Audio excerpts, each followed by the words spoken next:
Hello students, welcome to study over GS academy. आज हम GS के बहुत ही इंपॉर्टेंट प्रश्नों को हल करेंगे जो हाल ही में एसएससी एमटीएस की परीक्षाओं में पूछे गए थे। तो चलिए शुरू करते हैं हमारे पहले क्वेश्चन से। हमारा पहला क्वेश्चन यहाँ पर दिया है कि क्षत्रिय शास्त्रीय नृत्य का संबंध किस राज्य से है। तो जो क्षत्रिय शास्त्रीय नृत्य है दोस्तों, इसका संबंध किस राज्य से है? ऑप्शन देख लेते हैं। Option A Rajasthan, option B Kerala, option C Telangana या ऑप्शन डी असम। तो इसका करेक्ट आंसर क्या हो जाएगा? इसका करेक्ट आंसर हो जाएगा ऑप्शन डी असम। तो जो क्षत्रिय शास्त्रीय नृत्य है दोस्तों, यह असम राज्य का एक नृत्य है। अब बात करें अगर असम की, तो असम में एक नेशनल पार्क है दोस्तों। कौन सा नेशनल पार्क है? Kaziranga national park. Kaziranga national park Assam राज्य में स्थित है। वहीं पर अगर बात करें कि कांजीरंगा नेशनल पार्क क्यों प्रसिद्ध है दोस्तों, तो यहाँ पर यह एक सींग वाले गेंडे पाए जाते हैं। इस कारण यह जो नेशनल पार्क है यह एक सींग वाले गेंडे के लिए प्रसिद्ध है। तो यह भी आपको ध्यान में रखना है। और अगर आपसे पूछा जाए कि असम का प्राचीन नाम क्या था, तो असम का प्राचीन नाम था कामरूप।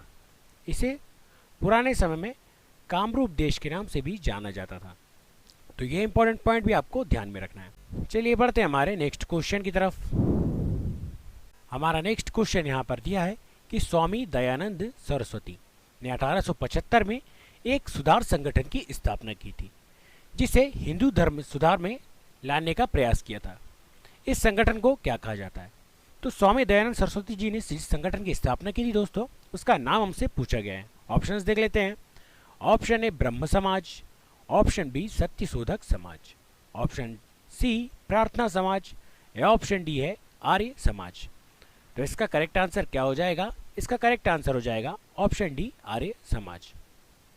तो जो आर्य समाज है दोस्तों, इसकी स्थापना का श्रेय स्वामी दयानंद सरस्वती जी को जाता है, जिन्होंने सन 1875 में इस सुधार संगठन की स्थापना की थी। अब यहाँ पर हमें कुछ अन्य संगठन भी दिखाई दे रहे हैं दोस्तों। इनके बारे में अगर देखें तो जो ब्रह्म समाज था, इसके संस्थापक थे राजा राम मोहन राय। कौन थे दोस्तों? राजा राम मोहन राय। इसकी स्थापना का सन भी पूछा जाता है दोस्तों, तो इसकी स्थापना हुई थी सन 1828 में। तो ये इंपॉर्टेंट वर्ष भी आपको ध्यान में रखना है। इसी के साथ अगर बात करें कि सत्यशोधक समाज, इसके संस्थापक कौन थे, तो इसके संस्थापक थे श्री ज्योतिबा फुले। ज्योतिबा फुले जी के द्वारा सत्यशोधक समाज की स्थापना की गई थी। इसी प्रकार अगर प्रार्थना समाज की बात करें, तो इसके संस्थापक थे श्री एम जी रानाडे। कौन थे दोस्तों? M G Ranade. और इन्हीं के साथ एक और इनके सह संस्थापक थे, वह थे आत्माराम पांडुरंग। तो ये दो इंपॉर्टेंट नाम भी आपको ध्यान में रखना है प्रार्थना समाज से रिलेटेड, आत्माराम पांडुरंग। चलिए बढ़ते हैं हमारे नेक्स्ट क्वेश्चन की तरफ। हमारा नेक्स्ट क्वेश्चन हमें यहाँ पर दिया है कि यॉर्कर शब्द किस खेल से संबंधित है। तो यॉर्कर शब्द किस खेल से संबंधित है, इसके ऑप्शंस देख लेते हैं। Option A kho kho, option B cricket, option C basketball या ऑप्शन डी कबड्डी। तो इसका करेक्ट आंसर क्या हो जाएगा दोस्तों? इसका करेक्ट आंसर हो जाएगा ऑप्शन बी क्रिकेट। तो जो यॉर्कर शब्द है दोस्तों, वह क्रिकेट से संबंधित है। इसमें यॉर्कर नाम की बॉल डाली जाती है दोस्तों क्रिकेट में। तो ये आपको ध्यान में रखना है। इसी के साथ बात करें कि क्रिकेट में कितने खिलाड़ी होते हैं। क्रिकेट में होते हैं टोटल 11 खिलाड़ी एक टीम में। और अगर बात करें यहाँ पर खो खो की, तो खो खो में होते हैं 9 खिलाड़ी। और इसी के साथ इसमें 3 अतिरिक्त खिलाड़ी भी होते हैं। इसी के साथ बात करें अगर बास्केटबॉल की, तो बास्केटबॉल में टोटल कुल खिलाड़ी होते हैं 5 खिलाड़ी प्रत्येक टीम में। और इसी प्रकार कबड्डी में होते हैं 12 खिलाड़ी, जिसमें से 7 कोर्ट में उपस्थित होते हैं और 5 खिलाड़ी इसमें रिजर्व होते हैं दोस्तों। तो ये इंपॉर्टेंट पॉइंट भी आपको ध्यान में रखना है। इसी के साथ क्रिकेट में एक और प्रचलित शब्द है दोस्तों, वह डकवर्थ लुइस। यही परीक्षाओं में कई बार पूछा गया है दोस्तों कि डकवर्थ लुइस शब्द किस खेल से संबंधित है। तो यह किससे संबंधित हो जाएगा दोस्तों? यह संबंधित हो जाएगा क्रिकेट से। चलिए बढ़ते हैं हमारे नेक्स्ट क्वेश्चन की तरफ। हमारा नेक्स्ट क्वेश्चन हमें यहाँ पर दिया हुआ है कि बृहदेश्वर मंदिर का निर्माण किस शासक के द्वारा करवाया गया था। तो बृहदेश्वर मंदिर का जो निर्माण है वह किसने करवाया था दोस्तों? इसके ऑप्शंस देख लेते हैं। Option A Samudragupta, option B Rajaraja द्वितीय, ऑप्शन सी राजेंद्र चोल या ऑप्शन डी है राजराज प्रथम। तो इसका करेक्ट आंसर यहाँ पर क्या हो जाएगा? इसका करेक्ट आंसर हो जाएगा ऑप्शन डी राजराज प्रथम। तो जो राजराज प्रथम थे दोस्तों, और यह किस वंश का शासक था दोस्तों? अगर बात करें तो यह चोल वंश का शासक था। इसी प्रकार जो बृहदेश्वर मंदिर है, ये इसका निर्माण तो दोस्तों राजराज प्रथम ने करवाया था, परंतु यह कहाँ पर स्थित है? तो यह तंजावुर में स्थित है। कहाँ पर स्थित है दोस्तों? तंजावुर में। और तंजावुर किस स्टेट में स्थित है दोस्तों? तो यह तमिलनाडु में स्थित है। अर्थात तमिलनाडु के तंजावुर में बृहदेश्वर मंदिर का निर्माण राजराजा प्रथम के द्वारा करवाया गया था।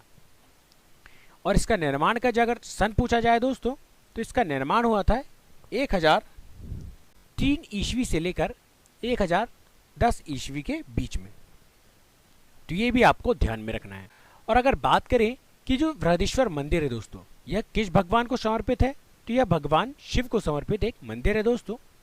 अब अगर बात करें दोस्तों कि यह बृहदेश्वर मंदिर है, यह किस नदी के तट पर स्थित है? तो यह कावेरी नदी के तट पर स्थित है। तो ये इंपॉर्टेंट पॉइंट भी आपको ध्यान में रखना है। चलिए बढ़ते हैं हमारे नेक्स्ट क्वेश्चन की तरफ। हमारा नेक्स्ट क्वेश्चन यहाँ पर दिया कि वर्ष 2022 में विजय हजारे ट्रॉफी का फाइनल मैच निम्न में से किस शहर में आयोजित किया गया था? तो जो 2022 में विजय हजारे ट्रॉफी हुई थी दोस्तों, इसका फाइनल मैच जो था वह किस शहर में आयोजित किया गया था? ऑप्शंस देख लेते हैं। Option A Lucknow, option B Raipur, option C Ranchi, या ऑप्शन डी है अहमदाबाद। तो इसका करेक्ट आंसर यहाँ पर क्या हो जाएगा? इसका करेक्ट आंसर यहाँ पर हो जाएगा ऑप्शन डी अहमदाबाद। तो जो अहमदाबाद है दोस्तों, इसी शहर में जो विजय हजारे ट्रॉफी 2022 हुई थी, उसका फाइनल मैच यहाँ पर खेला गया था। अब बात करें कि जो विजय हजारे ट्रॉफी थी, इसमें विजेता कौन बना था दोस्तों? इसमें विजेता था सौराष्ट्र। जो सौराष्ट्र की टीम थी दोस्तों, उसने विजय हजारे ट्रॉफी का फाइनल 2022 जीता था। और इसका उपविजेता कौन था दोस्तों? इसका उपविजेता था महाराष्ट्र, जिसको हराकर ही सौराष्ट्र ने 2022 की विजय ट्रॉफी को अपने नाम किया था। तो ये इंपॉर्टेंट पॉइंट भी आपको ध्यान में रखना है। चलिए बढ़ते हैं हमारे नेक्स्ट क्वेश्चन की तरफ। हमारा नेक्स्ट क्वेश्चन यहाँ पर दिया है कि आनंद मठ एक प्रसिद्ध उपन्यास है जो बंकिम चंद्र चटर्जी द्वारा लिखा गया है। तो दोस्तों यहाँ पर जो आनंद मठ उपन्यास है, यह किस भाषा में लिखा गया है, हमें यह बताना है। ऑप्शन देख लेते हैं। Option A Rajasthani, option B Punjabi, option C Gujarati, या ऑप्शन डी बंगाली। तो इसका करेक्ट आंसर यहाँ पर क्या हो जाएगा? इसका करेक्ट आंसर यहाँ पर हो जाएगा ऑप्शन डी बंगाली। तो दोस्तों जो आनंद मठ एक प्रसिद्ध उपन्यास है, यह बंगाली भाषा का एक उपन्यास है, जिसकी भाषा या जिसकी लेखनी बंगाली है। अब बात करें कि इसके लेखक कौन थे, तो इसके लेखक थे बंकिम चंद्र चटर्जी। तो ये इंपॉर्टेंट पॉइंट आपको ध्यान में रखना है। चलिए बढ़ते हैं हमारे नेक्स्ट क्वेश्चन की तरफ। हमारा नेक्स्ट क्वेश्चन यहाँ पर दिया हुआ है कि विटामिन बी की कमी और इसके अपर्याप्त सेवन से कौन सा रोग होता है? तो विटामिन बी की कमी से होने वाला रोग हमें बताना है। ऑप्शंस देख लेते हैं। Option A scurvy, option B सूखा रोग, ऑप्शन सी बेरी बेरी, या ऑप्शन डी वर्ण अंधता। तो इसका करेक्ट आंसर यहाँ पर क्या हो जाएगा? इसका करेक्ट आंसर यहाँ पर हो जाएगा ऑप्शन सी बेरी बेरी। तो जो विटामिन बी है दोस्तों, इसकी कमी से होने वाला रोग है बेरी बेरी। अब यहाँ पर कुछ अन्य रोग भी हमें दिखाई दे रहे हैं, तो इनके बारे में हम चर्चा करें। तो जो स्कर्वी रोग है दोस्तों, यह किस विटामिन की कमी से होता है? तो यह होता है विटामिन सी की कमी से। जब शरीर में विटामिन सी की कमी हो जाती है तो उस कारण स्कर्वी रोग हो जाता है। इसी प्रकार बात करें कि सूखा रोग किस विटामिन की कमी से होता है? तो यह विटामिन डी की कमी से होता है। इसी प्रकार जो वर्णांधता है, यह विटामिन ए की कमी से होने वाला रोग है। तो ये चारों विटामिन और ये चारों रोग आपको ध्यान में रखना है। चलिए बढ़ते हैं हमारे नेक्स्ट क्वेश्चन की तरफ। हमारा नेक्स्ट क्वेश्चन यहाँ पर दिया हुआ है कि जो इंडिया गेट किस शहर में स्थित है? तो इंडिया गेट किस शहर में स्थित है दोस्तों? ऑप्शंस देख लेते हैं। Option A Ahmedabad, option B Mumbai, option C Delhi, या ऑप्शन डी लखनऊ। तो इसका करेक्ट आंसर यहाँ पर क्या हो जाएगा? इसका करेक्ट आंसर यहाँ पर हो जाएगा ऑप्शन सी दिल्ली। यह दिल्ली में स्थित है। तो इंडिया गेट तो दिल्ली में स्थित है दोस्तों, परंतु अगर हमसे पूछा जाए कि गेटवे ऑफ इंडिया, कौन सा नाम दोस्तों? गेटवे ऑफ इंडिया, यह कहां पर स्थित है? तो यह मुंबई में स्थित है। तो ये दो अलग अलग इमारत है दोस्तों, जो कि एक मुंबई में स्थित है और एक दिल्ली में स्थित है। अगर हमसे पूछा जाए कि इंडिया गेट कहां पर स्थित है, तो हमें दिल्ली बताना है, और अगर गेटवे ऑफ इंडिया पूछा जाए तो हमें मुंबई बताना है। तो ये इंपॉर्टेंट पॉइंट आपको ध्यान में रखना है। इसी के साथ अगर पूछा जाए इसी के साथ हमसे पूछा जाए कि जो चार मीनार है दोस्तों यह कहाँ पर स्थित है। तो जो चार मीनार है दोस्तों यह हैदराबाद में स्थित है, जो कि तेलंगाना की राजधानी है। तो ये इंपॉर्टेंट पॉइंट भी आपको ध्यान में रखना है। चलिए बढ़ते हैं हमारे नेक्स्ट क्वेश्चन की तरफ। हमारा नेक्स्ट क्वेश्चन है कि हिंदू कैलेंडर के अनुसार होली कब मनाई जाती है। तो हिंदू कैलेंडर के अनुसार होली कब मनाई जाती है, ऑप्शंस देख लेते हैं। Option A Chaitra Purnima, option B Magh Purnima, option C Phalgun Purnima या ऑप्शन डी पौष पूर्णिमा। तो इसका करेक्ट आंसर यहाँ पर क्या हो जाएगा दोस्तों, इसका करेक्ट आंसर यहाँ पर हो जाएगा ऑप्शन सी फाल्गुन पूर्णिमा। तो जो फाल्गुन पूर्णिमा होती है इसी में हिंदू कैलेंडर के अनुसार होली मनाई जाती है। तो ये इंपॉर्टेंट पॉइंट आपको ध्यान में रखना है। चलिए बढ़ते हैं हमारे नेक्स्ट क्वेश्चन की तरफ। हमारा नेक्स्ट क्वेश्चन यहाँ पर है कि निम्न में से कौन सा एक संवैधानिक निकाय नहीं है। तो यहाँ पर चार ऑप्शन हमें दिए हैं दोस्तों, जिसमें से हमें यह बताना है कि इसमें से कौन सा एक संवैधानिक निकाय नहीं है। ऑप्शंस देख लेते हैं। ऑप्शन ए नीति आयोग, ऑप्शन बी वित्त आयोग, ऑप्शन सी निर्वाचन आयोग या ऑप्शन डी संघ लोक सेवा आयोग। तो इसका करेक्ट आंसर यहाँ पर क्या हो जाएगा, इसका करेक्ट आंसर हो जाएगा ऑप्शन ए नीति आयोग। तो जो नीति आयोग है दोस्तों यह एक संवैधानिक निकाय नहीं है। जबकि अगर बात करें कि वित्त आयोग, निर्वाचन आयोग और संघ लोक सेवा आयोग यह तीनों संवैधानिक निकाय है, जिससे संबंधित आर्टिकल हमें बताए गए हैं संविधान में।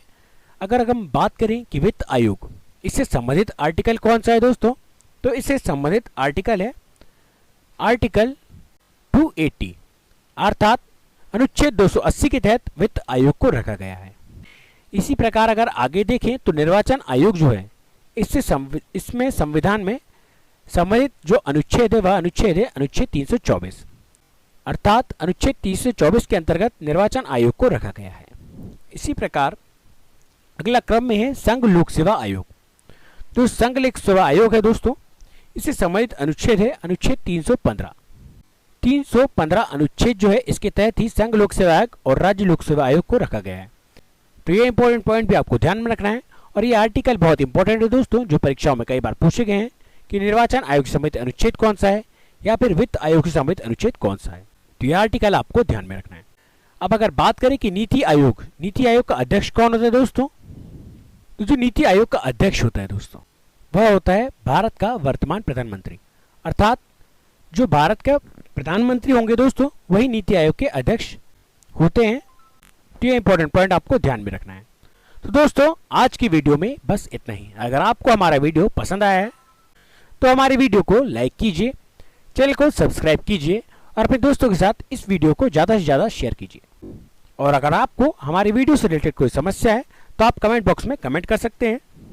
वीडियो देखने के लिए धन्यवाद।